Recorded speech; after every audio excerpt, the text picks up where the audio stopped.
Varicose veins కి సరైన చికిత్స కోసం సంప్రదించండి ఎవిస్ హాస్పిటల్.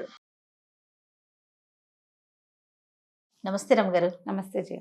రమగారు, వంట చేసేటప్పుడు కూరల్లో ఉప్పు చాలలేదనుకుందాం, ఉప్పు కలుపుకుంటాం. స్వీట్లో బెల్లం చాలలేదు, ఆ స్వీట్నెస్ చాలలేదు, మళ్ళీ కలుపుకుంటాం. ఎక్కువైపోతే ఏంటి పరిస్థితి? తక్కువైతే కలుపుకుంటాం కదా, ఎక్కువైతే ఏం చేయాలండి? ముందు ఉప్పు తగ్గింది, ఉప్పు ఎక్కువైపోయింది కూరల్లో, అప్పుడు ఏం చేయాలి? నీకు తెలుసా? తెలియదు రమగారు, అందుకే కదా.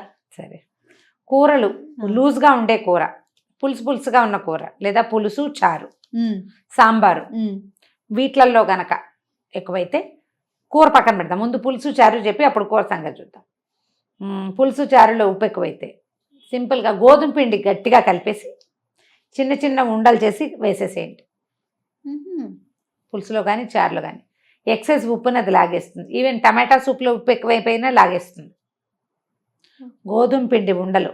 తర్వాత పులుసు కొంచెం సుమారుగా ఉంది, చిక్కగా ఉన్నా పర్వాలేదు అని అనుకుంటే కనుక బంగాళదుంపని శుభ్రంగా స్క్రేప్ చేసేయండి, కోరేసేయండి. ఆ బంగాళదుంప గుజ్జెత్తి సాంబార్లో వేసేయండి, ఉడికిపోతుంది 5 నిమిషాల్లో. ఉప్పుని ఎక్సెస్ ఉప్పుని అది లాగేసుకుంటుంది. ఒక టమాటా కట్ చేసి పడేయటం. మళ్ళీ చారులో ఉప్పు ఎక్కువైతే గోధుమ పిండి, ఎందుకంటే రసంలో ఆలు వేసిన అంత బాగుండదు, చిక్కబడిపోతుంది, అలా బాగుండదు కదా. ఇలా చేసుకోవచ్చు. దీంట్లో కారం ఎక్కువైతే అండి? కారం ఎక్కువైతే పదార్థం కలుపుకోవాలి ఏదైనా. ఇప్పుడు కారం ఎక్కువైంది అనుకుందాం, మళ్ళీ కొంచెం చింతపండు పులుసు తీసుకోవటము, కొద్దిగా సరిపడా ఉప్పు వేసుకుని పులుసులో పోసేయటం, మరిగించడం. లేదా అది ఆల్రెడీ పులుసు మరిగిపోయింది, ఇప్పుడు పచ్చి పులుసు పోస్తే బాగుండదు అనుకుంటే విడిగా ఓ గిన్నె పెట్టుకోవటం. ఒక ఉల్లిపాయ కట్ చేసి లేదా ఒక టమాటా కట్ చేసి వేసేసి అందులో చింతపండు పులుసు పోసేసుకోవటం, దాన్ని మరగనిచ్చి ఈ మరిగిన దాంట్లో కలిపేసుకోవాలి. Okay, easy method. కూరల్లో అయితే కనుక ఏ కూరలో అయినా సరే ఆలు సన్నటి ముక్కలు చేయటం, కలిపేయటం, కూరని పెంచుకోవాలి. ఈజీగా ఉడికిపోయే ఉంటాయి క్యాబేజీ, కాలీఫ్లవరు, తర్వాత క్యారెట్లు, బీన్స్ లాంటివి వేయకూడదు, అది ఉడకదు. తర్వాత ఆలు సన్న ముక్కలు తరిగి కూరల్లో కనుక కలిపేసి మరి కాసేపు మూత పెట్టి మగ్గనిస్తే ఉల్లిపాయ వేసుకోవటం. ఒక ఉల్లిపాయ కట్ చేసి కనుక మనం కాస్త విడిగా కొంచెం నూనెలో మగ్గబెట్టేసి కూరలో కలిపేసామనుకోండి, 10 నిమిషాలు వదిలేస్తే కూరలో ఉన్న ఎక్సెస్ ఉప్పుని అది తీసేసుకుంటుంది. చాలా కొద్ది కూరలే మనం ఏది కలపలేని రకంగా అవుతాయి. ఇవాళ నేను చేసిన మూడు గుమ్మడికాయ కూర అలాంటిది, ఉప్పు ఎక్కువైంది, దాన్ని నేను చేయలేకపోయాను. ముక్కలు పీల్చేసినాయి మొత్తం ఉప్పుని. గ్రేవీ లేదు, అలాంటప్పుడు చేయలేకపోతాం మనం. ఈ ముక్కలు పీల్చేసిన రకంది కాకుండా ఈ మిగిలిన అన్ని రకాల కూరల్ని, పులుసుల్ని మనం సర్దేసుకోవచ్చు ఈజీగా. కారం ఎక్కువైతే మళ్ళీ కాసిన ముక్కలు తరగటం, తాలింపులో. దీనికి బెస్ట్ ఈజీ ఏంటంటే క్యారెట్, ఆలు చెప్పాయి కదా, కాలీఫ్లవర్, క్యాబేజీ, వీటిని నూనె చుక్కేయటం, తాలింపు వేసేసేయటం, ఈ ముక్కలు ఎత్తి మళ్ళీ ఆ కూరలో కలిపేయటం. 2 కలిపి ఒక 8-10 నిమిషాలు కనుక మళ్ళీ స్టవ్ మీద ఉంచితే ఈ ఎక్సెస్ ఉప్పుని ఈ చప్పటి ముక్కలు లాగేసుకుంటాయి. లాక్కోకపోయినా మనం అన్నంలో కలుపుకున్నప్పుడు ఒక ఉప్పు ముక్క, ఒక చప్ప ముక్క వచ్చాయి అనుకోండి, అన్నంతో పాటు కలిసిపోతుంది, ఈక్వల్ అయిపోతుంది. ఇది ఈజీ మెథడ్. ఇంకా స్వీట్ ఎక్కువైతే అండి? అంటే ఇప్పుడు పాకాలు అవి పట్టేసిన తర్వాత మనం ఏం చేయలేకపోతాం చేయ.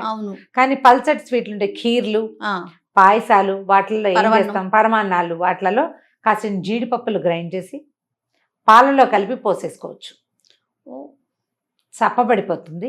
అయితే జీడిపప్పులు ఎక్కువైన కొద్దీ పాయసం చిక్కగా అయిపోతుంది, అది చూసుకొని చేసుకోవాలి.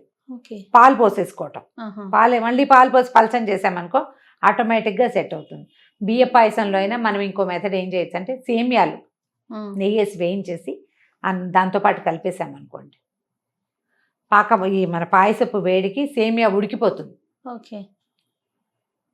ఆ తడిని అది లాగేస్తుంది. కాసిన పాలు పోసుకుని సేమియాలు కలిపేసుకోవాలి, ఈజీగా ఉంటుంది, తొందరగా లాగేస్తుంది.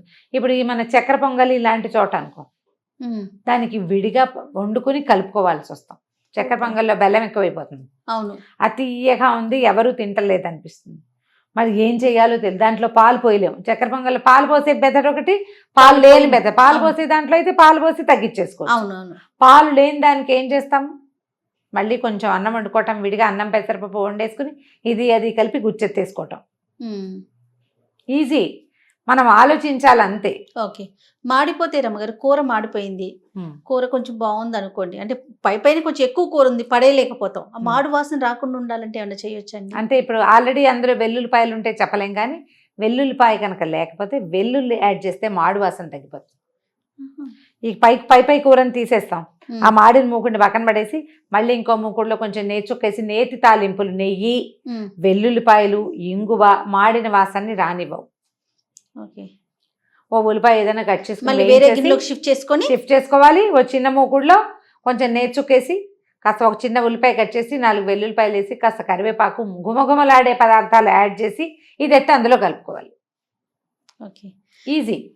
ఒక్కొక్కసారి మనము ఏదైనా చిన్న చిన్న వంటలు చేసుకునేటప్పుడు పాకం సరిగ్గా రాదు, తీగ పాకం ముదురు పాకం అనుకుంటాం, కానీ తీగ పాకంలోనే దించేస్తాం. మళ్ళీ పంచదార నీళ్లు పోసుకుని పెట్టేసుకోవచ్చండి స్టవ్ మీద. దాని పంచదార నీళ్ళు అక్కర్లా, పాకాన్ని ఎత్తి పెట్టేసుకోవచ్చు పొయ్యి మీద. మనకి బెల్లపాకం అవి బాగా ఇసుకలా అయిపోయింది అనుకో, నీళ్లు చల్లి పెట్టుకోవాలి. బెల్లం మనకు లొంగదు, పంచదార పాకం చాలా సులువు.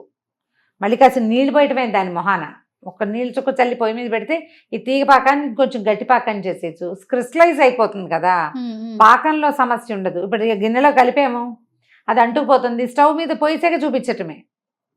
అప్పాలు చేసుకుంటాం, ఆ పిండి విడిపోతుంది, ఒక చుక్క పాల చుక్కో నీళ్ళ చుక్కో చల్లటం, ఆ గిన్నె ఎత్తి స్టవ్ మీద పెట్టడం, ఒక 5 నిమిషాలు పట్టుకుని బాగా తిప్పామంటే మళ్ళీ పాళంగా వచ్చేస్తుంది.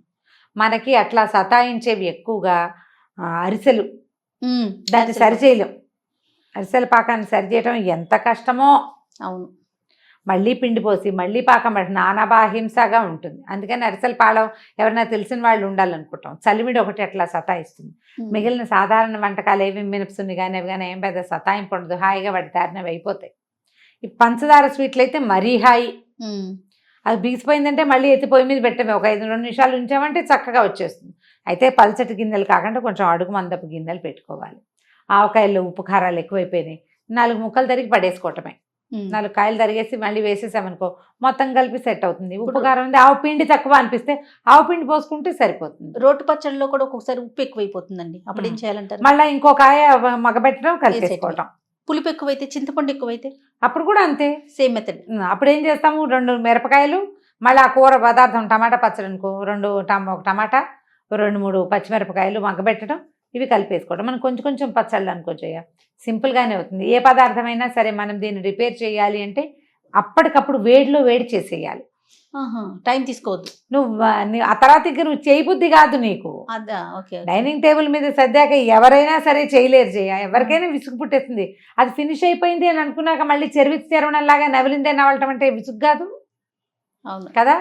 మనం అప్పుడే చూసుకుని ఉప్పు ఎక్కువైంది లేదా కారం ఎక్కువైంది అంటే గబుక్కున. సాధారణ పచ్చళ్ళు అన్నిట్లలో కూడా టమాటా యాడ్ చేయొచ్చు. చూడండి, బీరకాయ, సొరకాయ, దోసకాయ, వంకాయ, ఈ పచ్చళ్ళు అన్నిట్లలో కూడా మనం టమాటాని యాడ్ చేసుకోవచ్చు. టమాటా యాడ్ చేస్తే ఏమవుతుందంటే పులుపు తగ్గుతుంది, కంటెంట్ పెరుగుతుంది.